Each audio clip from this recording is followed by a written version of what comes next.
16년간 홀로 딸 서아를 키우며 최고의 삶을 선물하기 위해 발버둥 쳤다. 그리고 딸의 결혼식 날 나는 사위 될 녀석이 친구들에게 이렇게 말하는 것을 들었다. 그 역겨운 돼지 같은 딸이랑 결혼하는 건 저 여편네 재산을 손에 넣기 위해 치러야 할 대가일 뿐이야. 그 순간 내 안에 무언가가 무너져 내렸다. 나는 내가 이룬 모든 것을 그가 단 한 푼도 만지지 못하게 하리라 결심했다. 설령 그것이 내 유일한 딸의 완벽한 결혼식이라는 꿈을 산산조각 내는 한이 있더라도 말이다. 시계가 오전 10시 13분을 가리킬 때 나는 혼주 한복 매무새를 다듬는 것을 마쳤다. 내 딸 서아는 5시간 안에 결혼식을 올릴 예정이었고 모든 것이 흠잡을 데 없이 완벽해야 했다. 16년간의 싱글맘 생활은 나에게 사소한 것 하나까지 신경 쓰는 법을 가르쳐 주었고 오늘도 예외는 아니었다. 나는 오직 하나뿐인 딸에게 꿈에 그리던 결혼식을 선물하기 위해 한 푼 한 푼 모아왔다. 예식이 열릴 신라 호텔은 호화로웠지만 신랑인 강태민의 기준에는 다소 소박한 곳이었다. 그는 부유한 집안 출신이었으나 최근 재정적인 어려움을 겪고 있었다. 서아에게는 한 번도 말한 적 없지만 우리의 작은 디저트 가게가 번창하기 시작한 후 그가 딸에게 보이는 관심이 급증했다는 것을 나는 눈치채고 있었다. 지난 3년 동안 우리는 임시로 만든 주방에서 시작해 서울 지역 최대의 고급 디저트 납품업체 중 하나로 성장했다. 엄마, 신랑 준비실에 가서 내 부케 좀 찾아다 줄 수 있어요? 아까 선물 갖다 주러 갔다가 거기 깜빡 잊고 왔네. 메이크업 아티스트가 마무리 작업을 하는 동안 서아가 나에게 부탁했다. 나는 미소 지으며 고개를 끄덕였다. 내 딸은 눈부시게 빛났고 그 눈은 기대로 반짝였다. 딸은 언제나 동화 같은 이야기를 꿈꿨고 나는 그 애가 왕자님을 찾았다고 믿고 싶었다. 나는 한복이 구겨지지 않도록 조심하며 호텔 복도를 걸었다. 연회장은 이미 내가 직접 고른 흰색과 금색의 꽃장식으로 꾸며지고 있었다. 나는 강태민과 그의 친구들이 준비하고 있는 방으로 다가갔다. 문이 살짝 열려 있었고 남자들의 웃음소리가 들려왔다. 문을 두드리려던 순간 명확하고 조롱 섞인 강태민의 목소리가 들려왔다. 딱 몇 시간만 더 참으면 돼, 친구들아. 그러고 나서 동업 계약서에 서명하고 저 디저트 가게를 손에 넣으면 끝이야. 그 역겨운 돼지 같은 딸이랑 결혼하는 건 우리 아버지가 사업에서 잃은 걸 되찾기 위한 작은 대가일 뿐이지. 나는 그 자리에 얼어붙었다. 다리에 힘이 풀리고 심장이 멎는 것 같았다. 본능적으로 문에서 물러나 쓰러지지 않으려고 벽에 몸을 기댔다. 그래도 같이 잠은 자야 하잖아, 형. 그의 가장 친한 친구인 백현우의 목소리였다. 소주 한 병이면 해결되지. 강태민이 웃으며 대답했다. 걔는 내가 사랑한다고 말하면 진짜 믿을 정도로 한심하거든. 그리고 걔 엄마, 그 멍청한 늙은이는 밤낮으로 그 가게에서 일만 하고 6개월 안에 우리가 전부 팔아치우고 자기가 나왔던 그 허름한 동네로 돌아가게 될 거라는 건 상상도 못할걸. 웃음소리가 커졌다. 피가 거꾸로 솟는 기분이었다. 숨쉬기가 어려워졌다. 시야가 순간 어두워졌고 저 방에 쳐들어가서 그 자식의 이빨을 하나씩 뽑아 치과 의사 경력을 끝장내고 싶은 충동을 억눌러야 했다. 그리고 뭐만 하면 우는데 꼭 물밖에 나온 고래 같아. 강태민은 무자비하게 말을 이어갔다. 더 이상 참을 수 없었다. 떨리는 손과 산산조각 난 마음으로 나는 조용히 자리를 떴다. 내 딸, 내 자랑스러운 아이가 자신을 목적을 위한 수단으로만 보는 괴물과 결혼을 앞두고 있었다. 나는 부케 없이 서아가 준비하던 방으로 돌아왔다. 머릿속은 방금 들은 말을 처리하느라 정신없이 돌아갔다. 서아에게 어떻게 말해야 할까? 내 말을 믿어줄까? 아니면 내가 결혼식을 망치려 한다고 생각할까? 엄마, 괜찮아요? 부케는요? 내 표정을 알아챈 서아가 물었다. 잠겨 있더라. 열쇠 달라고 해야겠어. 시간을 벌기 위해 거짓말을 했다. 나는 다시 나와 문을 닫고 차가운 나무 문에 이마를 기댔다. 소리 없는 눈물이 뺨을 타고 흘렀다. 결정을 내려야 했다. 그것도 빨리. 나는 휴대폰을 꺼내 몇 년간 내 회계사이자 친구였던 최민준에게 전화했다. 그는 재정 문제에 있어 내가 완전히 신뢰하는 유일한 사람이었다. 민준 씨, 지금 당장 신라호텔로 와줘요. 작년에 우리가 준비해두었던 비상대책 서류들 챙겨서요. 네, 비상시에 쓰려고 했던 그거요. 지금은 설명 못해요. 급한 일이에요. 그는 묻지도 않고 오겠다고 했다. 우리의 우정은 그런 식이었다. 그 후 변호사에게 전화했다. 만약 강태민이 내 피와 땀으로 일군 것을 손에 넣을 수 있다고 생각했다면 그건 큰 착각이었다. 시간은 얼마 없었지만 나는 단호했다. 나는 심호흡을 하고 눈물을 닦고 굳은 결심을 가슴에 품고 서아의 방으로 돌아갔다. 엄마로서 나에게는 똑같이 고통스러운 두 가지 선택지가 있었다. 진실을 밝혀 딸의 결혼식이라는 꿈을 파괴하거나 아니면 딸을 이용하려는 남자의 덫에 빠지도록 내버려 두는 것. 나는 헤어스타일리스트가 딸의 머리를 마무리하는 동안 거울을 통해 그녀를 바라보았다. 서아는 곧 닥칠 폭풍을 모른 채 미소 짓고 있었다. 그녀의 레이스 드레스는 단순하면서도 우아했다. 언제나 원했던 바로 그 모습이었다. 나는 이날을 위해 몇 년간 돈을 모았고 가게에서 밤낮 없이 일했다. 아름답구나. 나는 목이 메인 목소리로 말했다. 엄마, 아직 울지 마요. 화장 망가지겠네. 그녀는 내 눈물의 진짜 이유를 모른 채 농담을 던졌. 그녀가 몰랐던 것은 앞으로 몇 시간 안에 내가 우리 삶을 영원히 바꿔놓을 극단적인 조치를 취하리라는 사실이었다. 맨손으로 사업을 일군 단호한 여자가 이제 발톱을 드러낼 참이었다. 최민주는 검은 서류 가방을 들고 눈 깜짝할 사이에 도착했다. 우리는 호텔 로비의 비상계단 근처 한적한 구석에서 만났다. 수진 씨, 무슨 일이에요? 그가 걱정스럽게 물었다. 나는 내가 들은 모든 것, 강태민의 입에서 나온 모든 더러운 말을 그에게 털어놓았다. 최민준의 얼굴이 창백해졌다. 이내 그의 눈에서 분노가 차오르는 것이 보였다. 그런 파렴치한 자식. 그가 중얼거렸다. 어떻게 할까요? 비상계획을 실행할 거예요. 지금 당장. 나중도 내일도 아니고 바로 지금요. 비상계획은 사업을 확장하기 시작했을 때 준비해둔 것이었다. 나에게 무슨 일이 생겼을 경우 회사를 보호하기 위한 방법이었다. 사기꾼 사위가 모든 것을 장악하는 것을 막기 위해 이 계획을 사용하게 될 줄은 꿈에도 몰랐다. 정말 확실해요?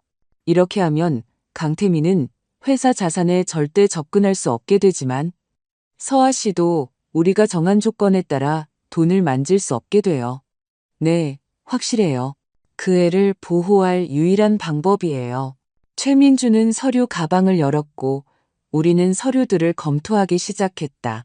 우리는 인맥을 동원해 법무사와 은행에 연락하여 보통 몇 주가 걸릴 절차를 서둘렀다.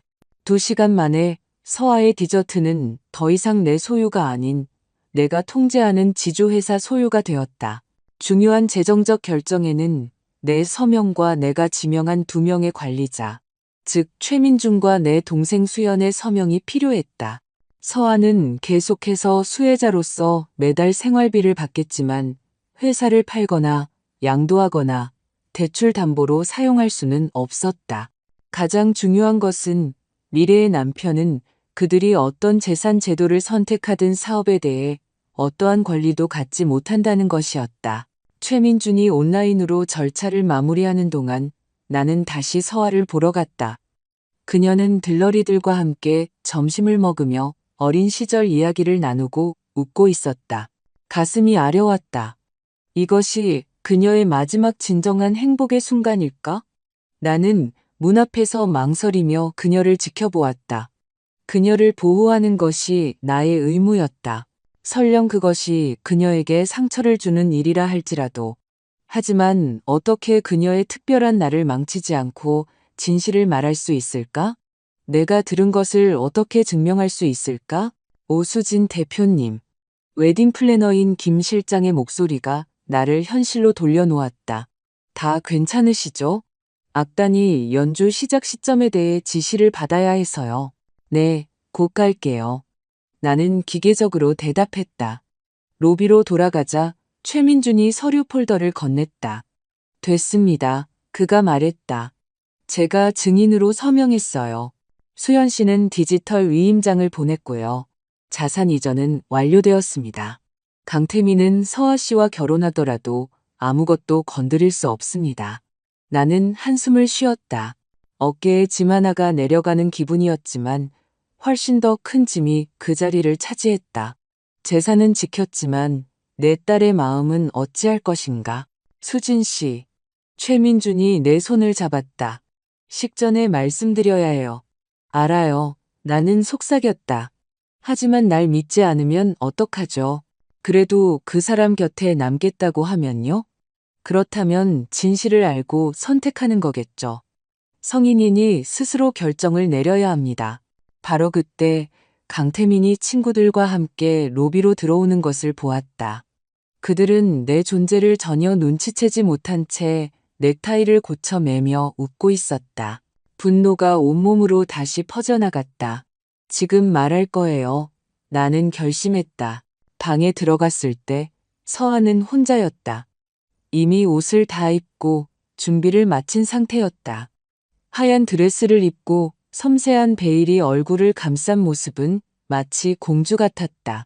나를 보고 미소 짓던 그녀의 얼굴은 내 표정을 보자 굳어졌다. 엄마, 무슨 일이에요? 뭐 잘못됐어요? 나는 그녀 옆에 앉아 손을 잡았다. 서아야, 내 사랑, 아주 힘든 얘기를 해야 할 것 같아. 나는 심호흡을 하며 적절한 단어를 찾으려 애썼다. 오늘 내 부케를 찾으러 갔을 때 강태민이 친구들과 이야기하는 걸 들었어. 나는 모든 것을, 모든 잔인한 말과 조롱 섞인 웃음소리를 전부 이야기했다. 내가 말하는 동안 딸의 얼굴이 변해가는 것을 보았다. 처음에는 불신, 그 다음에는 혼란, 그리고 마침내 내 심장마저 함께 부서질 것 같은 깊은 고통이 찾아왔다. 아니야. 그녀는 내 손을 뿌리치며 고개를 저었다. 그럴 리가 없어요. 엄마가 잘못 들었을 거야. 서아야. 믿기 힘든 거 알지만 아니에요, 엄마. 그녀의 목소리가 높아졌다. 엄마는 원래부터 그 사람을 안 좋아했잖아요. 항상 돈 때문에 나랑 만난다고 생각했잖아요.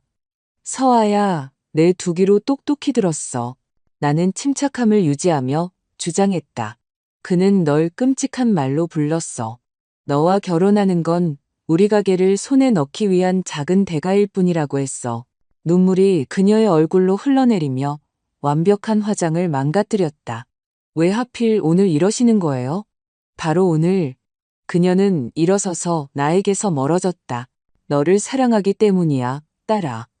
나중에 너무 늦었을 때 진실을 알게 되는 것보다 지금 나를 미워하는 게 나아. 그녀는 울음을 참으려 했으며 거울 쪽으로 돌아섰다. 그 사람과 얘기해 볼래요. 그녀는 휴대폰을 집어들며 결심했다. 직접 물어볼 거예요. 서아야, 그는 부인할 거야. 이건 제 결혼식이에요. 그녀가 소리쳤다. 늘 상냥하고 차분했던 딸에게서는 보기 드문 모습이었다. 제 인생이고 제가 결정해요. 그녀 말이 맞았다. 그녀의 인생이고 그녀의 선택이었다. 나는 재산을 보호하고 진실을 알려줌으로써 내 역할을 다했다. 나머지는 그녀의 손에 달려 있었다. 알았어. 그 사람이랑 얘기해봐. 하지만 그 전에 알아야 할 게 있어. 나는 최민준과 함께 서명했던 서류 사본을 그녀에게 건넸다. 이게 뭐예요? 가게를 지주회사로 이전했어. 넌 계속 생활비를 받겠지만 너나 강태민 둘 다 회사를 팔거나 담보로 사용할 수는 없을 거야. 오늘 내가 들은 이야기 이후에 취한 보호 조치야. 서아는 서류를 훑어보았다. 그녀의 표정은 충격에서 분노로 바뀌었다. 나한테 상의도 없이 이런 짓을 했어요? 어떻게 그럴 수가 있어요? 필요한 일이었어. 만약 내가 틀렸다면 아무 차이도 없을 거야. 하지만 내가 맞다면 나는 말끝을 흐렸다. 그녀는 한참 동안 나를 뚫어지게 쳐다보았다. 소리 없는 눈물이 뺨을 타고 흘렀다. 그리고는 휴대폰을 들고 강태민에게 전화했다. 태민 씨, 지금 얘기 좀 해요. 급해요. 그녀의 목소리가 떨렸다. 내 방으로 와요. 전화를 끊고 그녀는 나를 향해 돌아섰다. 엄마도 여기 계세요. 그 사람이 무슨 말을 하는지 같이 들었으면 좋겠어요. 나는 고개를 끄덕였고 우리는 긴장된 침묵 속에서 기다렸다. 몇 분 후 누군가 문을 두드렸다. 강태민은 내 딸을 그토록 홀렸던 그 매력적인 미소를 띤 채방으로 들어왔다. 그는 흠잡을 데 없는 정장을 입고 머리를 뒤로 빗어넘긴 완벽한 신랑의 모습이었다. 그의 미소는 나를 보고 흔들렸다. 자기야, 무슨 일이야? 준비 다 하고 있어야 하는 거 아니야? 그는 그녀의 얼굴에 흐르는 눈물을 보고 말을 멈췄다. 무슨 일이야? 왜 울어? 서아는 심호흡을 하며 눈물을 닦았다. 물어볼 게 있어요, 태민 씨. 그리고 완전히 솔직하게 대답해줬으면 해요. 강태민은 나를 한번 쳐다보고 다시 그녀를 보았다. 눈에 띄게 불편해 보였다. 물론이지, 내 사랑, 뭐든지. 나랑 결혼하는 이유가 사랑해서예요. 아니면 우리 가게 돈 때문이에요? 뒤이은 침묵은 귀가 먹먹할 정도였다. 나는 강태민의 얼굴에 몇 초 만에 여러 감정이 스쳐 지나가는 것을 보았다. 놀라움, 혼란, 계산, 그리고 마침내 분노의 가면. 그게 무슨 질문이야? 그는 그녀에게 다가가 손을 잡으려 했다. 당연히 사랑해서 결혼하는 거지. 어디서 그런 얘기를 들었어? 서아는 거리를 유지하며 물러섰다. 우리 엄마가 들었대요. 신랑 준비실에서 친구들이랑 얘기하는 거요. 나를 역겨운 돼지라고 불렀다면서요. 나랑 결혼하는 건 그냥 가게를 손에 넣기 위한 작은 대가일 뿐이라고. 강태민은 분노에 찬 눈으로 나를 노려보더니 억지 웃음을 지었다. 그래서 그걸 믿었어. 서아야. 내 엄마는 날 한 번도 좋아한 적 없잖아. 우리 사이를 갈라놓으려고 이런 얘기를 꾸며내는 거야. 꾸며내는 거 아니에요. 나는 차분한 목소리를 유지하며 대답했다. 당신이 한 말 한마디 한마디 다 들었어요. 강태민 씨, 증명해봐요. 그가 팔짱을 끼며 나를 도발했다. 내 말과 당신 말, 둘 중 하나일 뿐이잖아. 바로 그때 나는 무언가를 깨달았다. 내 휴대폰.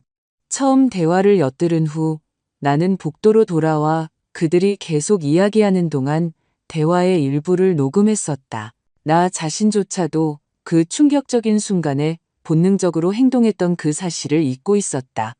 나는 기기를 꺼내 녹음 파일에 접근했다. 거기에 있었다. 나는 재생 버튼을 눌렀다. 걔는 내가 사랑한다고 말하면 진짜 믿을 정도로 한심하거든. 그리고 걔 엄마, 그 멍청한 늙은이는 밤낮으로 그 가게에서 일만 하고 6개월 안에 우리가 전부 팔아치우고 자기가 나왔던 그 허름한 동네로 돌아가게 될 거라는 건 상상도 못할 걸. 강태민의 목소리가 방 안을 가득 채웠다.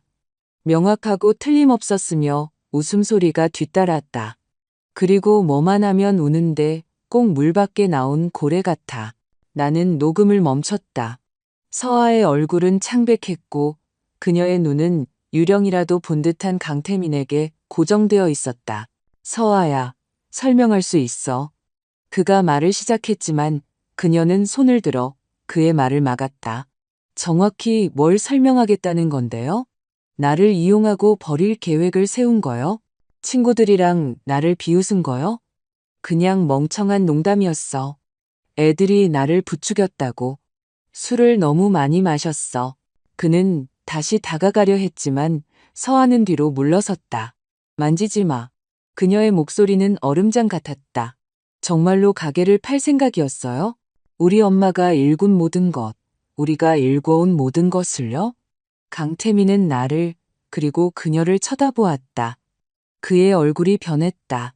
가면이 벗겨지고 내가 항상 그 매력 뒤에 숨어 있을 것이라 의심했던 냉혹함이 드러났다. 그게 뭐 문제라도 돼? 그 가게는 제대로 된 사람 손에 들어가면 수백억의 가치가 있을 수도 있어.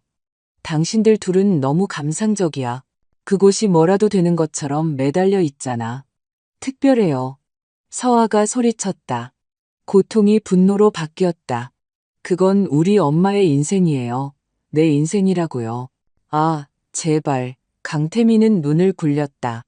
넌 훨씬 더 많은 걸 가질 수 있었어. 내가 상상도 못할 삶을 살게 해줄 참이었다고.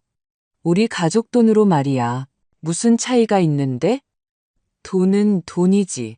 서아는 내가 건넨 서류를 집어 그의 가슴팍에 던졌다. 이거나 읽어봐요. 우리 엄마가 모든 걸 지주회사로 이전했어요. 당신은 우리 돈에 단 한 푼도 손댈 수 없을 거야. 강태민은 서류를 집어 빠르게 읽었다. 그의 얼굴이 경멸해서 이해, 그리고 충격으로 변하는 것을 보았다. 그는 분노에 차 나를 노려보았다. 이럴 순 없어. 이미 했어요. 나는 간단히 대답했다. 그는 서류를 구겨 바닥에 던졌다. 이대로 안 끝날 줄 알아. 나도 친구들, 변호사들 있어. 소송 걸 거야. 해봐요. 나는 그를 도발했다. 하지만 이 녹음 파일이 있는데 판사한테 왜 내 가족의 재산에 접근할 자격이 있는지 설명하기는 어려울걸. 그의 분노는 계산으로 바뀌었다.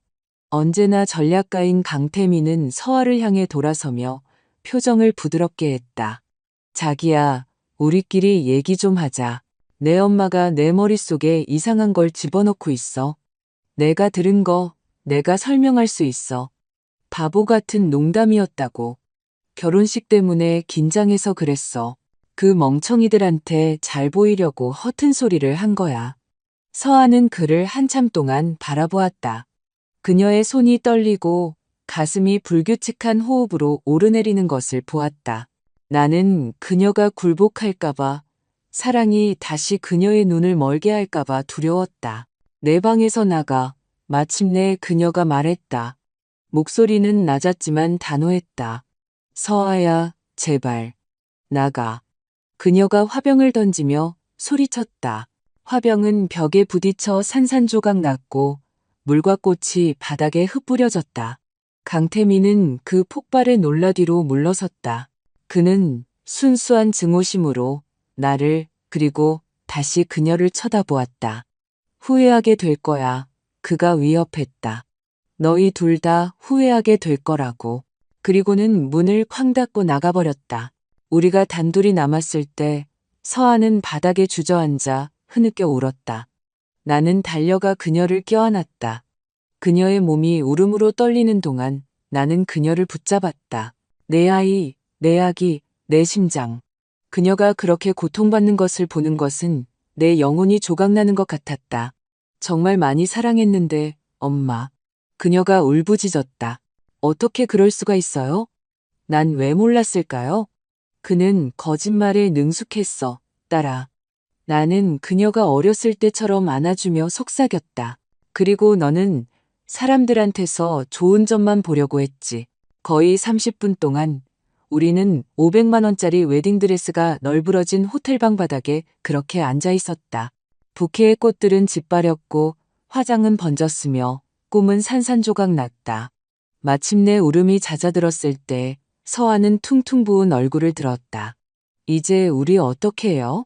저 아래에는 200명의 하객이 결혼식을 기다리고 있는데 취소해야지. 나는 현실적으로 대답했다. 그런 일도 있는 거야. 사람들은 몇 주 동안 수군대다가 잊어버릴 거야. 하지만 그렇게 간단하지 않을 거라는 걸 알았다. 강태민은 패배를 쉽게 받아들일 부류의 남자가 아니었다. 그의 자존심은 상처받았고 그와 같은 남자들은 굴욕을 당했을 때 위험해진다. 김 실장님한테 하객들에게 알리라고 할게. 갑자기 아프다거나 뭐든 둘러대자. 서아는 눈물을 닦으며 고개를 끄덕였다. 여기서 나가요. 아무도 보고 싶지 않아요. 나는 그녀가 옷을 갈아입고 짐을 싸는 것을 도왔다. 우리는 오직 최민준에게만 무슨 일이 있었는지 알렸다. 그가 업체와 하객들과의 상황을 처리해 줄 것이었다. 나는 비밀 유지를 위해 호텔에 추가 요금을 지불했다. 돈은 언제나 침묵을 사는 데 도움이 된다. 첫 하객들이 도착하기 시작한 로비를 피해 뒷문으로 빠져나올 때 서아는 알아볼 수 없을 정도였다. 화장과 드레스가 없어서만이 아니었다. 이제 그녀의 눈에서 보이는 강인함 때문이었다. 그날 오후 그녀 안에서 무언가가 근본적으로 변했다. 집으로 운전해 가는 차 안에서 그녀가 침묵을 깼다. 고마워요, 엄마. 그 사람한테서 날 구해줘서 나는 그녀의 손을 꼭 잡았다. 그러려고 내가 있는 거야, 딸아. 언제나. 우리가 몰랐던 것은 강태민이 굴욕을 쉽게 넘기지 않으리라는 것이었다. 며칠 후 우리는 그가 복수를 위해 어디까지 갈 수 있는지 알게 될 것이었다. 결혼식이 취소된 다음 날 아침 나는 끊임없이 울리는 전화 소리에 잠에서 깼다. 최민준이었다. 그의 목소리는 긴장되어 있었다. 대표님, 오늘 인터넷 보셨어요? 아니요, 방금 일어났어요. 왜요? 강태민이 대표님이랑 서아 씨에 대해 끔찍한 글들을 올리고 있어요. 온 세상에 퍼졌어요. 나는 침대에서 뛰쳐나와 태블릿을 찾았다. 떨리는 손으로 소셜미디어에 접속했다. 내가 본 것은 피를 얼어붙게 만들었다. 강태민은 자신이 딸에 대한 통제권을 잃는 것을 참지 못하는 사이코 장모의 잔인한 계략의 희생양이라고 주장하는 장문의 글을 올렸다. 그는 내가 평생 서아를 조종하고 자신과 가게에 대한 통제권을 유지하기 위해 연애관계로부터 딸을 고립시켰다고 주장했다. 더 나쁜 것은 내가 만든 녹음 파일을 교묘하게 편집하여 그가 마치 친구들의 도발에 반응했을 뿐인 것처럼 보이게 만들었다는 것이다. 그가 만든 이야기는 나를 비뚤어지고 통제욕 강하며 계산적인 여자로 그렸고 그건 먹혀들었다. 댓글은 참담했다. 사람들은 그의 편을 들었고 나를 괴물이라 불렀으며 서아가 나라는 유독한 영향력에 더욱 얽매일 뻔한 결혼에서 탈출했다고 말했다. 엄마, 무슨 일이에요? 서아가 내 방 문 앞에 나타났다. 전날 밤 내내 울어서 눈이 퉁퉁 부어 있었다. 제 전화기가 계속 울려요. 나는 최근의 배신으로 인한 고통이 아직 얼굴에 남아있는 딸을 보며 망설였다. 그녀는 이미 너무 많이 고통받고 있었다.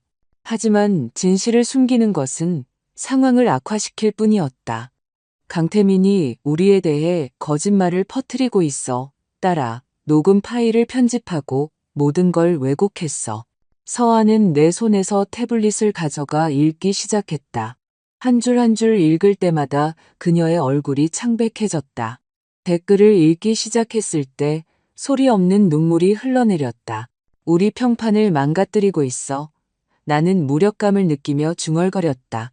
가게, 우리 고객들, 납품업체, 친구들 모두가 저 글을 보고 있었다. 강태민은 이야기를 바꾸어 자신을 피해자로 만들고 우리를 악당으로 그리고 있었다. 그날 우리는 3번의 추가 타격을 받았다. 시위대 한 무리가 우리 가게 앞에 나타나 우리를 학대자와 조종자라고 부르는 피켓을 들었다. 우리 제품을 구매하던 2개의 대기업이 전화를 걸어 계약을 취소했다. 그리고 최악은 가까운 친구들이 우리를 피하기 시작했고 일부는 비난하는 메시지까지 보냈다는 것이다. 어떻게 사람들이 저 사람 말을 그렇게 쉽게 믿을 수 있죠? 서아가 식어가는 커피를 건드리지도 않은 채 부엌 식탁에 앉아 물었다. 우리를 몇 년이나 알았잖아요. 사람들은 스캔들을 좋아해, 딸아. 그리고 강태민은 여론을 조작하는 방법을 정확히 알고 있지. 그 후 열흘 동안 상황은 악화되기만 했다. 강태민은 지역 온라인 매체와 인터뷰를 했다. 한 인기 팟캐스트에 출연해 자신이 진정으로 사랑했던 가족에게 어떻게 속았는지 이야기하며 눈물을 흘렸다. 그의 모든 출연은 진실하고 감정적으로 보이도록 치밀하게 계획되었다. 한편 우리는 가게를 계속 운영하려고 노력했지만 고객은 급격히 줄었다. 직원들은 스캔들과 연관되는 것을 두려워하며 사직하기 시작했다. 심지어 은행에서도 최근 확장에 대한 대출 상환 능력에 미칠 영향을 우려하여 회의를 소집했다. 서아는 망연자실했다. 그녀의 눈에서 빛이 사라졌다. 거의 먹지도 자지도 못했다. 어느 날 밤 그녀의 방에 들어갔다가 어둠 속에서 강태민과 찍은 옛 사진들을 보고 있는 그녀를 발견했다. 내가 정말 바보였어. 내가 그녀 옆에 앉아 그녀가 중얼거렸다. 모든 신호가 있었는데 항상 가게에 대해 물어보던 방식, 우리가 확장하기 시작한 후에 나한테 더 관심을 보였던 거. 넌 바보가 아니었어, 딸아. 그걸 직업으로 삼는 사람한테 속은 거야. 사람들은 내가 약하고 엄마가 나를 조종한다고 생각해. 그녀가 빨개진 눈으로 나를 보았다. 그게 가장 상처가 돼. 우리가 동업자로서 함께 해온 모든 일이 엄마의 학대인 것처럼. 나는 다시 한번 가슴이 찢어지는 것을 느끼며 그녀를 껴안았다. 서아는 언제나 내 자랑이었다. 어릴 때부터 제과에 관심을 보였고 모든 레시피와 기술을 배웠다. 내가 집대출금을 다 갚고 재투자할 수 있게 되었을 때 기업 행사 시장으로 확장하자고 제안한 것도 그녀였다. 우리는 나이와 경험의 차이에도 불구하고 동등하게 함께 일했다. 그리고 이제 강태민은 우리의 역사를 다시 쓰고 있었다. 결혼식이 취소된 지 12일째 되던 날, 더 이상 나빠질 수 없다고 생각했을 때 최민준이 놀라운 소식을 가지고 우리 집에 나타났다. 강태민이 두 분을 상대로 소송을 제기했습니다. 그가 부엌 식탁 위에 서류를 놓으며 말했다. 정신적 피해, 명예훼손, 계약 불이행을 주장하고 있어요. 계약 불이행이요? 내가 믿을 수 없다는 듯 물었다. 무슨 계약이요? 결혼 후에 그를 가게의 동업자로 만들어주기로 한 구두 합의가 있었고, 당신 오수진 대표가 질투와 통제욕 때문에 고의로 모든 것을 방해했다고 주장합니다. 말도 안 돼요. 내가 소리쳤다. 말도 안 되지만 위험하죠. 최민준이 경고했다. 황인철 변호사를 고용했어요. 가슴이 철렁 내려앉았다. 황인철은 도시에서 가장 공격적인 변호사 중 한 명으로 단순한 사건을 피비린내 나는 언론 전쟁으로 만드는 것으로 유명했다. 그는 법정에서 고객을 대리할 뿐만 아니라 평판을 파괴하는 대중적인 쇼를 만들어냈다. 그리고 더 있어요. 최민준이 망설이며 말을 이었다. 웨딩 플래너인 김 실장이 그 사람 편에 섰어요. 오 대표님이 몇 주 전부터 결혼식을 망칠 계획을 세우는 걸 들었다고 말하고 있어요. 뭐라고요? 서아가 붕괴하며 일어섰다. 거짓말이에요. 엄마는 모든 걸 완벽하게 준비하려고 밤낮으로 일했다고요. 알아요. 최민준이 한숨을 쉬었다. 하지만 강태민이 아마 돈으로 매수했거나 협박했을 겁니다. 그는 자원이 있고 그걸 쓸 의향이 있으니까요. 그날 밤 최민준이 돌아간 후 서아와 나는 테라스에 조용히 앉아 별을 바라보았다. 우리가 함께 일군 가게는 위기에 처했고 우리의 평판은 산산조각 났으며 위협적인 소송이 우리 머리 위를 맴돌고 있었다. 우리 이제 어떡해요, 엄마? 마침내 서아가 어둠 속에서 작은 목소리로 물었다. 나는 딸을 바라보았고 내 안에서 결심이 솟아나는 것을 느꼈다. 강태민은 전쟁을 원했다. 그렇다면 전쟁을 치러주리라. 우리는 싸울 거야. 내가 단호한 목소리로 대답했다. 나는 맨손으로 사업을 일구고 너를 혼자 키우고 우리가 겪은 모든 것을 극복했어. 지금 포기하려고 그런 게 아니야. 다음 날 나는 몇 년 전 여성기업가 행사에서 만났던 강력한 변호사 정은영에게 전화했다. 그녀는 비쌌지만 철옹성 같은 평판과 인상적인 승소율을 자랑했다. 정은영 변호사는 우리의 이야기를 듣고 원본 녹음 파일, 서명된 서류, 강태민의 게시물 등 증거를 검토하고는 심각하게 고개를 끄덕였다. 그가 비열하게 놀고 있지만 실수를 저질렀군요. 그녀가 결의에 찬 눈을 빛내며 말했다. 첫째, 녹음 파일 편집은 어떤 전문가든 감지할 수 있습니다. 둘째, 그의 주장은 명예훼손에 해당합니다. 셋째, 그가 주장하는 동업에 대한 구두합의 증거가 전혀 없어요. 하지만 웨딩 플래너는요? 내가 물었다. 그를 지지하기 위해 거짓말을 하고 있잖아요. 그녀는 우리가 처리할 겁니다. 정 변호사가 장담했다. 매수된 사람들은 보통 떳떳하지 못한 과거가 있기 마련이죠. 그건 저에게 맡기세요.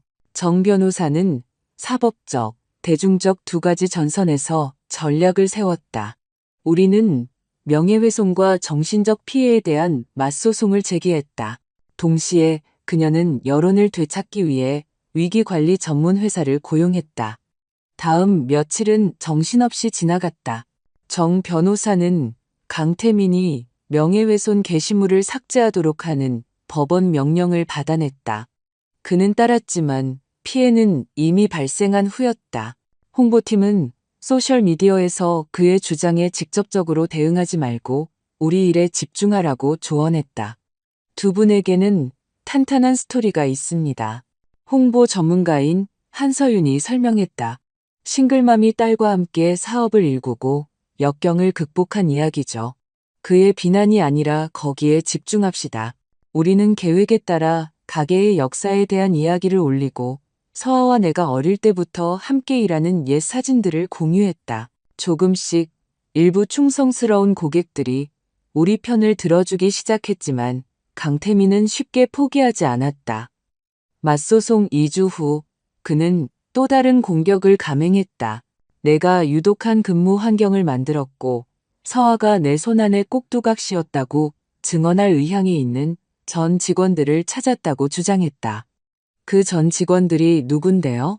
나는 분노하며 정 변호사에게 물었다. 나는 항상 모두를 존중하며 대했어요. 김도윤과 이소희 씨요. 그녀가 노트를 보며 대답했다. 등골이 오싹해졌다. 김도윤은 성희롱으로 해고됐다. 이소희는 계산대에서 돈을 빼돌리려 했다. 바로 그거예요. 정 변호사가 미소 지었다. 강태민이 조사를 제대로 안 했군요. 우리는 두 사건에 대한 문서 기록을 가지고 있어요. 이소희가 돈을 가져가는 CCTV 영상도 포함해서요. 그는 방금 우리에게 귀중한 탄약을 준 셈이에요. 몇 주 만에 처음으로 희망의 빛을 느꼈다. 강태민은 초조해지고 있었고 실수를 저지르고 있었다. 법적 다툼이 진행되는 동안 서아와 나는 가게를 유지하기 위해 고군분투했다. 고객의 거의 40%를 잃었다. 우리는 5명의 직원을 해고하고 경비를 대폭 줄여야 했다.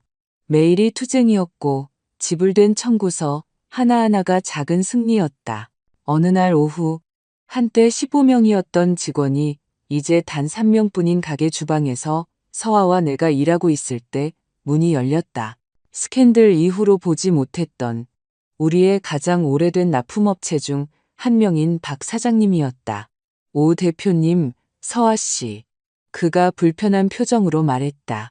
얘기 좀 할 수 있을까요? 나는 앞치마에 손을 닦으며 서아와 걱정스러운 눈빛을 교환했다.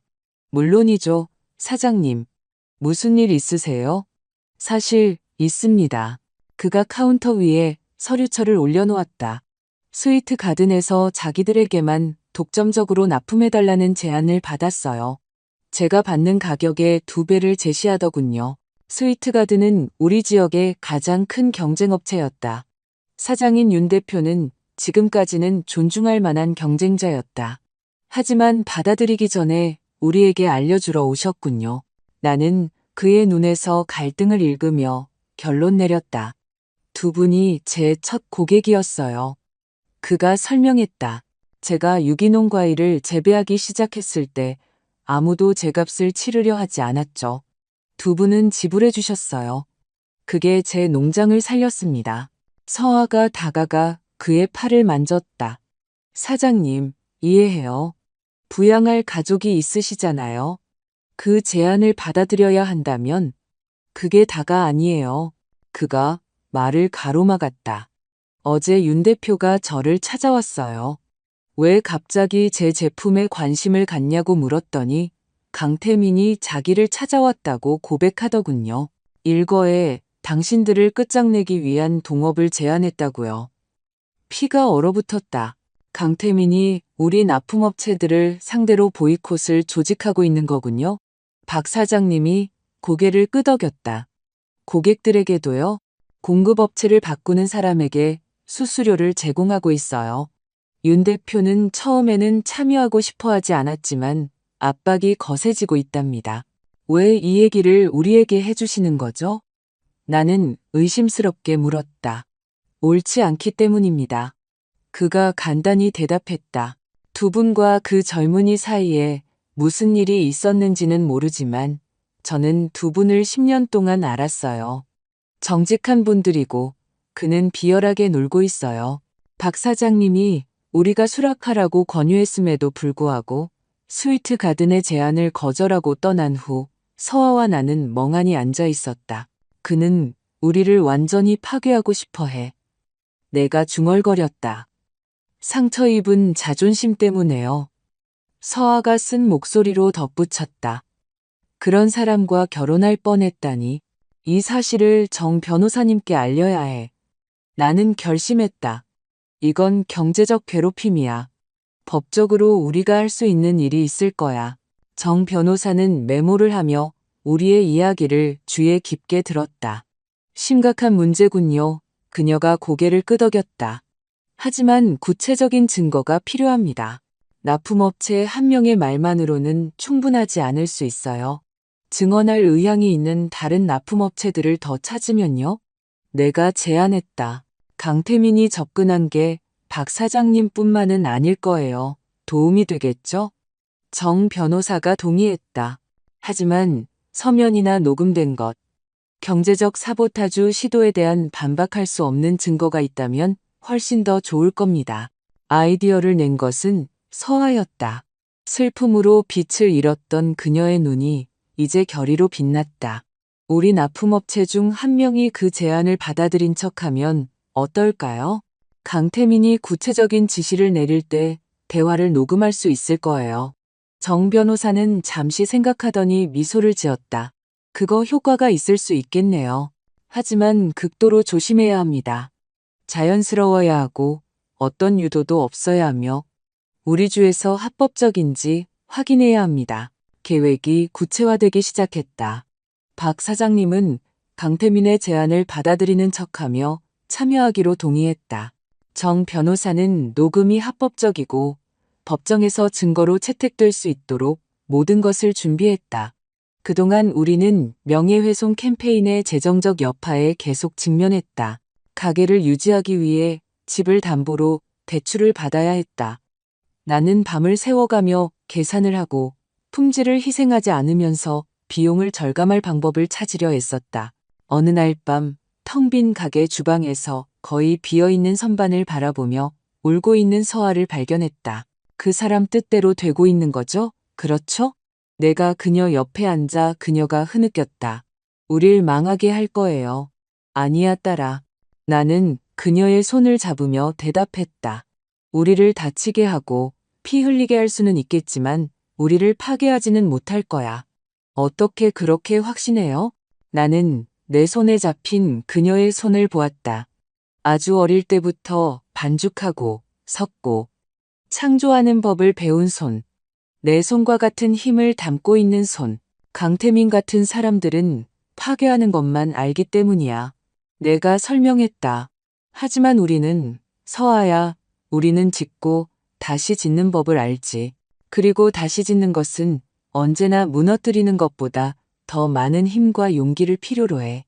그녀는 나를 꼭 껴안았고 우리는 오랫동안 그렇게 있었다.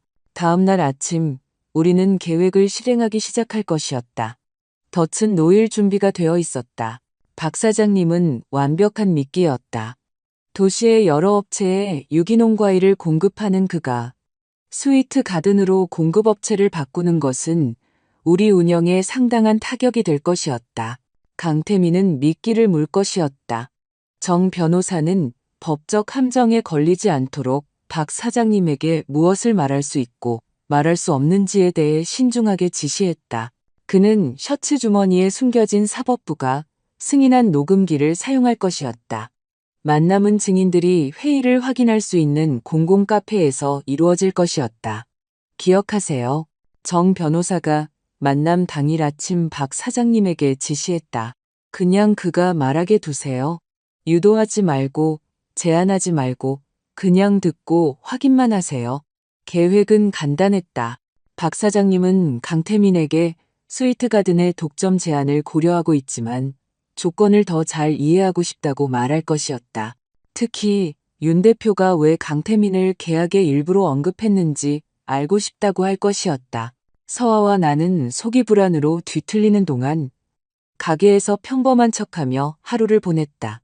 정 변호사는 소식을 기다리며 항상 전화기를 손에 쥐고 우리와 함께 있었다. 오후 3시 37분 박 사장님에게서 전화가 왔다. 됐습니다. 그가 말했다. 그의 목소리는 흥분으로 떨렸다. 전부 녹음했어요. 보이콧을 조직하고 있다는 걸 인정했을 뿐만 아니라 다른 말들도. 들어보시면 알 겁니다. 1시간 후 박 사장님, 정 변호사, 서아, 그리고 나는 변호사 사무실에 모여 녹음 내용을 들었다. 음질은 훌륭했고 모든 단어가 명확하게 들렸다. 그래서 강태민 씨, 윤 대표가 스위트가든에 이 제안 배우에 당신이 있다고 언급하더군요. 녹음에서 박 사장님이 시작했다. 윤 대표가 말이 너무 많아 강태민이 대답했다. 그의 오만한 목소리는 쉽게 알아볼 수 있었다. 하지만 제가 그의 확장 자금 일부를 대고 있습니다. 서아의 디저트에서 납품업체들을 빼앗는 것과 같은 몇 가지 전략적 협력의 대가로요. 차가운 웃음소리가 녹음에 울렸다. 정확해요. 그 가게는 사라져야 하고 그 두 여자의 오만함도 함께 사라져야죠. 왜 그렇게 그들을 파괴하는 데 관심이 있는지 여쭤봐도 될까요? 개인적인 일입니다. 오수진이 나를 모욕했고 내 약혼녀를 조종해서 나를 배신하게 만들었어요. 누구도 나한테 그런 짓을 하고 무사히 넘어갈 순 없어요. 누구도. 이해합니다. 그럼 가게가 문을 닫은 후에는요? 저 같은 납품업체들은 스위트가든과 계속 독점 계약을 유지하게 되나요? 잠시 멈춤. 아마 아닐 겁니다.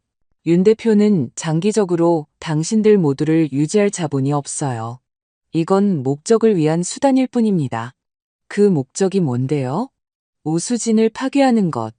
당연하죠. 그 돼지 같은 여자가 내 길을 막은 대가를 치르게 하는 겁니다. 그리고 그 딸, 그 멍청이는 내가 하는 모든 거짓말을 믿었죠. 아름다워 서아야. 넌 특별해 서아야. 그는 느끼한 목소리를 흉내냈다. 그리고 잔인하게 웃었다. 관심에 너무 굶주려서 내가 던져주는 부스러기라도 믿었지. 서아의 뱃속에서 역겨움의 소리가 들렸다. 나는 그녀의 손을 꽉 잡았다. 하지만 가장 한심한 건 강태민이 계속했다. 내가 오직 돈에만 관심 있다는 걸 못 본 척했던 거야. 돈 때문이 아니라면 누가 그녀 같은 뚱뚱한 울보한테 관심을 갖겠어? 그 후 대화는 강태민이 다른 납품업체와 고객들을 이용해 우리를 완전히 고립시킬 계획을 상세히 설명하며 몇 분 더 이어졌다. 녹음이 끝났을 때 사무실의 침묵은 무거웠다. 서아의 눈에는 눈물이 고여 있었지만 슬픔이 아니라 순수한 분노의 눈물이었다. 충분한가요? 내가 정 변호사에게 물었다. 그녀는 고개를 끄덕였다. 느린 미소가 그녀의 얼굴에 번졌다. 충분하고도 남습니다. 이것은 악의적인 경제적 간섭을 증명할 뿐만 아니라 그가 언론과 법정에서 만들어온 이야기를 완전히 뒤집습니다. 이제 어떻게 하죠? 첫째, 우리 소송에 이걸 추가할 겁니다. 둘째, 여론전에서 전략적으로 사용할 겁니다. 전체 녹음 파일을 유출하지는 않을 거예요. 서아 씨에게 잔인한 일이 될 테니까요. 대신 그의 진짜 의도를 보여주는 선택된 부분만 공개할 겁니다. 윤 대표는요? 박 사장님이 물었다. 그도 연루되어 있지만 이 모든 상황에 불편해 보였어요. 정 변호사는 잠시 생각했다. 그와는 따로 이야기해 볼 겁니다. 강태민에 대한 증인으로 우리 편에 두면 유용할 수 있어요. 다음 날 아침 정 변호사는 기자회견을 열었다. 그녀는 서아에 대한 가장 잔인한 모욕을 드러내지 않으면서도 강태민의 진짜 의도를 보여줄 수 있는 녹음의 일부를 신중하게 선택했다. 반응은 즉각적이고 압도적이었다. 우리를 공격했던 바로 그 언론들이 이제 진실을 보도하기 위해 달려들었다. 옛 고객들이 지지를 표하며 우리를 찾아오기 시작했다. 한때 우리가 공격받던 전쟁터였던 소셜미디어는 이제 연대의 메시지로 가득 찼다. 스위트 가든의 사장인 윤 대표는 강태민과 거리를 두며 자신의 참여에 대해 사과하는 공식 성명을 발표했다. 저는 조종당했고 압박받았습니다. 그가 썼다. 시장에서의 경쟁은 공정해야 하며 사보타주가 아닌 품질에 기반해야 합니다. 하지만 결정타는 3일 후 한 유력 온라인 매체가 폭로 기사를 게시했을 때 나왔다. 강태민의 전 여자친구 2명이 나타나 우리와 비슷한 이야기를 털어놓았다. 두 사람 모두 그가 재정적 이득을 얻기 위해 어떻게 자신들을 조종했는지, 대외적으로는 매력적인 왕자님의 가면을 쓰면서 사적으로는 어떻게 자신들을 모욕했는지 이야기했다. 강태민은 녹음이 조작되었고 자신이 박해받고 있다고 주장하며 방어하려 했지만 너무 늦었다. 대세는 완전히 기울었다. 기자회견 2주 후 우리는 합의 제안을 받았다. 우리가 그에 대한 소송을 취하하면 강태민도 우리에 대한 모든 주장을 철회하겠다는 것이었다. 그는 절박해요. 정 변호사가 말했다. 그의 이미지는 파괴되었어요. 고객들이 그의 컨설팅 회사를 떠나고 있어요. 아무도 그와 엮이고 싶어 하지 않아요. 받아들여야 할까요? 나는 결정을 그녀에게 맡기며 서아를 바라보았다. 이 시련 동안 그토록 성장한 내 딸은 단호하게 고개를 저었다. 아니요. 그녀의 목소리는 조용했지만 단호했다. 그는 우리를 파괴하려고 했어요. 재정적으로 뿐만 아니라 감정적으로도요. 내가 진정한 사랑을 받을 자격이 없다고 믿게 만들고 싶어 했어요. 그가 모든 법적 결과를 마주하길 바라요. 정 변호사는 자랑스럽게 미소 지었다. 전적으로 동의합니다. 그리고 우리가 가진 증거로 그가 상당한 결과를 마주하게 될 것이라고 보장할 수 있어요. 소송은 계속되었다. 3개월 후 판사가 판결을 내렸다. 강태민은 명예훼손, 악의적인 사업관계 방해, 그리고 괴롭힘으로 유죄 판결을 받았다. 그는 상당한 배상금을 지불하고 공개적으로 사과하라는 명령을 받았다. 가게는 서서히 회복되기 시작했다. 고객들이 돌아왔고 새로운 계약이 체결되었다. 길은 멀겠지만 우리는 돌아왔다. 어느 날 오후 서아와 내가 주방에서 새로운 레시피를 시험하며 일하고 있을 때 그녀가 편안한 침묵을 깼다. 엄마, 만약 내가 그 사람과 결혼했다면? 진실을 깨닫는데 얼마나 걸렸을지 궁금해한 적 있어요? 나는 정확하게 재료를 계량하며 집중하고 있는 딸의 얼굴을 보았다. 모르겠구나, 딸아. 며칠이 걸렸을 수도 있고 몇 년이 걸렸을 수도 있지. 중요한 건 이제 우리가 안다는 거야. 가끔은 결혼식 날 그 대화를 들어줘서 고마워해야 한다고 생각해요. 그녀는 나를 보지 않고 말을 이었다. 하지만 다른 때는 증거 없이도 바로 엄마를 믿었어야 했다는 생각이 들어요. 나는 그녀의 얼굴을 부드럽게 만져 나를 향하게 했다. 서아야, 넌 그를 사랑했어. 사랑은 때로 눈을 멀게 하지. 의심했던 걸로 자책하지 마. 그녀는 슬픈 미소를 지었다.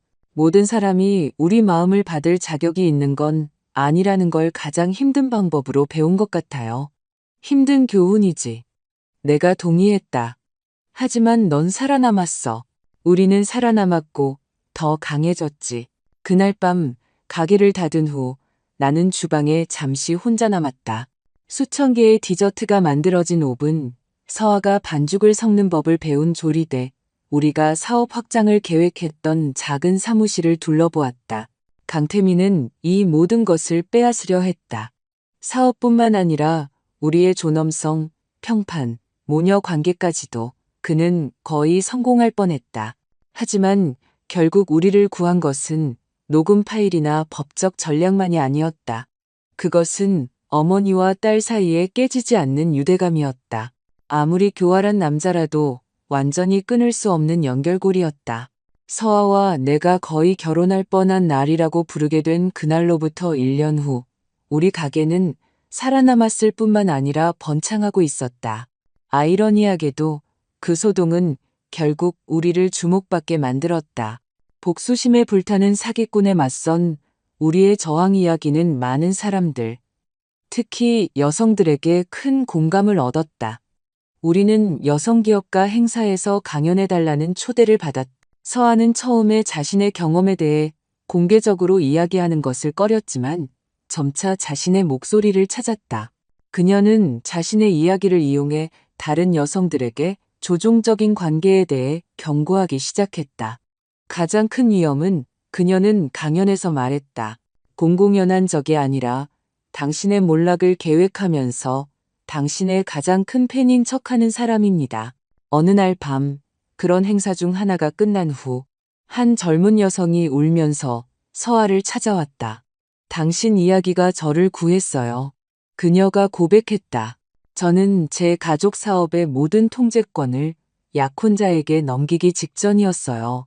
당신 이야기를 듣고 나서 제가 무시했던 작은 신호들을 알아차리기 시작했어요. 이런 순간들은 서아의 깊은 곳에 있는 무언가를 치유했다. 그녀의 개인적인 고통은 목적의식으로 변했다. 한때 수치심이었던 것이 이제는 힘이 되었다. 나로 말하자면 나 역시 나만의 교훈을 얻었다. 가장 중요한 것은 딸을 보호하기 위해 엄마가 할 수 있는 일을 결코 과소평가하지 말라는 것이었다. 강태민이 내 딸을 돼지라고 부르는 것을 들었던 그날, 내 안에 원초적인 무언가가 깨어났다. 나조차도 가지고 있는지 몰랐던 힘이었다. 나는 또한 용서에 대해 배웠다. 진정한 뉘우침을 보이지 않았던 강태민에 대한 용서가 아니라 나 자신에 대한 용서였다. 몇 달 동안 나는 이 모든 것을 피할 수 있었을까?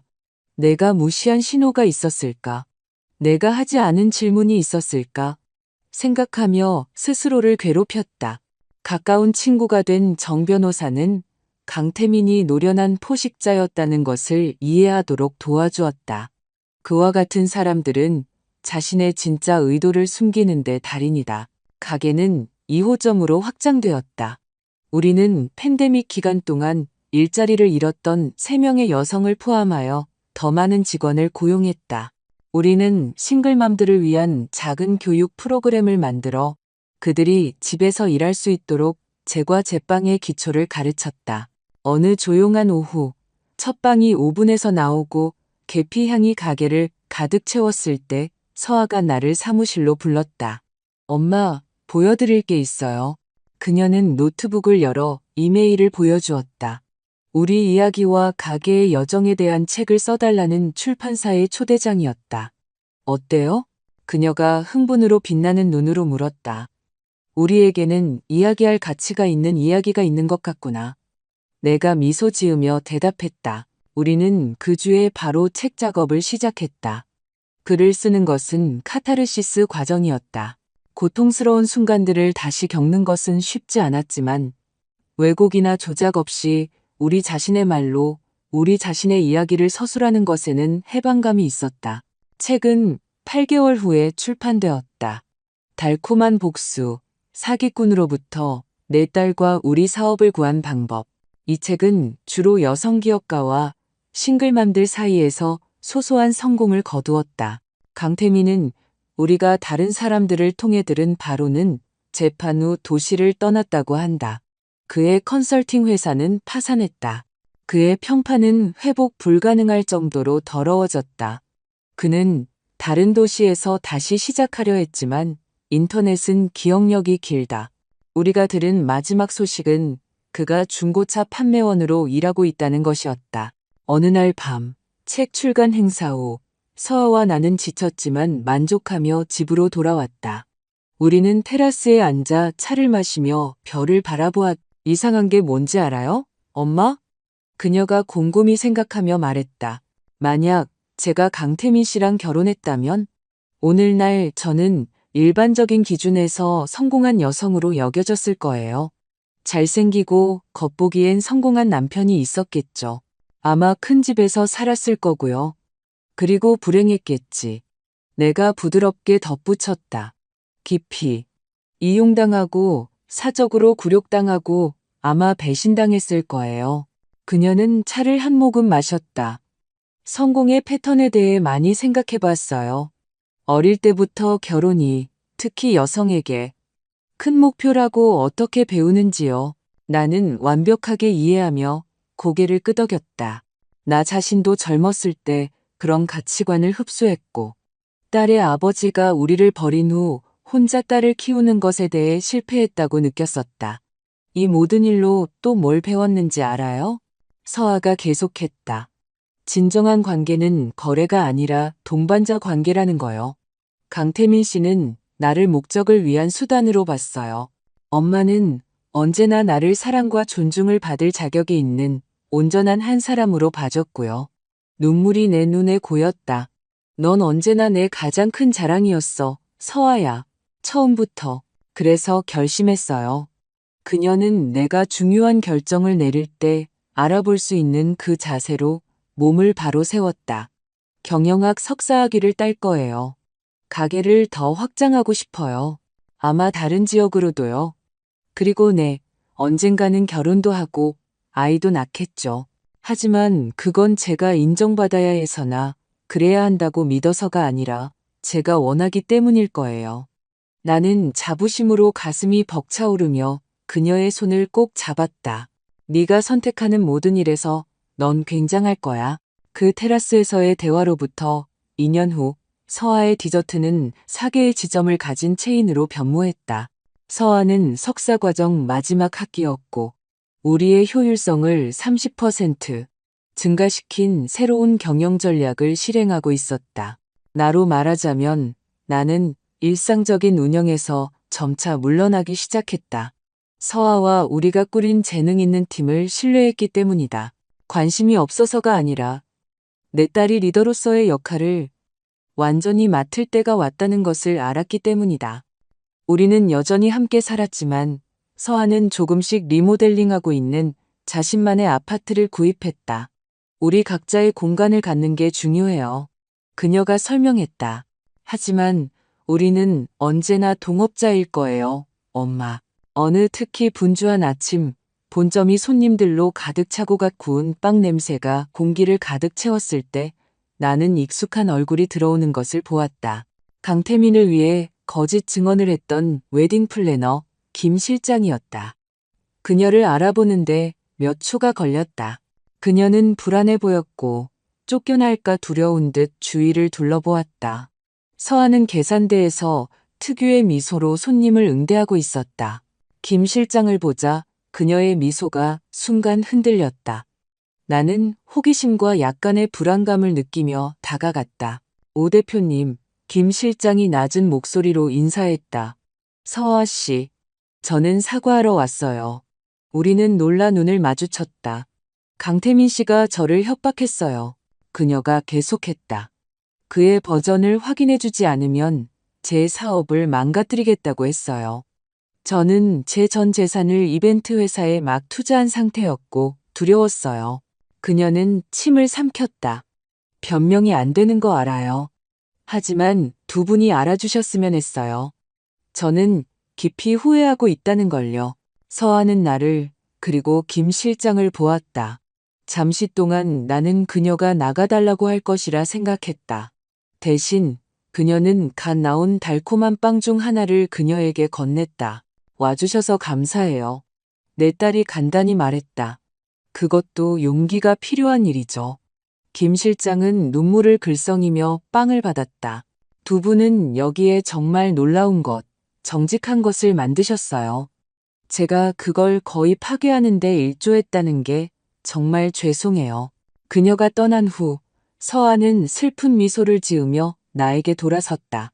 용서하는 것도 선택이죠. 그렇죠? 가장 어려운 선택 중 하나지. 내가 동의했다. 그 작은 화해의 순간은 우리가 겪고 배운 모든 것을 상징하는 것 같았다. 강태민은 우리의 불안감을 이용해 우리를 파괴하려 했다. 그는 서아의 선함을 약함으로 나의 모성애적 보호를 유독한 통제로 바꾸려 했지만 실패했다. 그는 진정한 사랑으로 만들어진 것이 무엇인지 과소평가했기 때문이다. 그것이 사업이든 모녀 관계든 한 사람의 인격이든 말이다. 그런 것들은 공격받을 수 있고 심지어 손상될 수도 있지만 어떤 거짓말도 완전히 파괴할 수 없는 회복력을 가지고 있다. 밤, 가게를 닫으면서 나는 마지막 세부사항을 정리하고 다음날 주문을 확인하고 퇴근하는 직원들에게 미소 짓는 내 딸을 보았다. 강태민의 잔인한 말을 들었던 그날, 내가 느꼈던 고통, 나를 삼켰던 분노, 그를 이용하려던 남자 때문에 내 딸을 잃을지도 모른다는 두려움을 생각하지 않을 수 없었다. 그 절망의 순간에 나는 선택을 했다. 딸의 사랑을 잃을 수도 있다는 것을 알면서도 진실을 위해 싸우기로. 그것은 내 인생에서 가장 힘든 결정이었다. 이제 강하고 자신감 있고 진정으로 행복한 서아를 보며 나는 올바른 선택을 했다는 것을 알았다. 무슨 생각해요, 엄마? 서아가 내 사색에 잠긴 눈빛을 알아채고 물었다. 때로는 최악의 순간이 우리를 최고의 곳으로 이끌 수 있다는 생각. 내가 미소 지으며 대답했다. 그리고 네가 어떤 여성으로 성장했는지에 대해 얼마나 자랑스러운지. 그녀는 나를 껴안았고 그 포옹 속에는 우리의 모든 이야기, 사랑, 고통, 투쟁, 그리고 마침내 승리가 담겨 있었다. 강태민에 대한 승리뿐만 아니라 그가 상징하는 모든 것, 즉 거짓말, 조종, 사랑이 착취되어야 할 약점이라는 믿음에 대한 승리였다. 우리는 가장 힘든 방법으로 배웠다. 진정한 사랑은 눈이 먼 것이 아니라 명확하게 보고 그럼에도 불구하고 사랑하기를 선택한다는 것을. 그리고 진실은 그 순간 아무리 고통스러울지라도 언제나 집으로 가는 가장 안전한 길이라는 것을.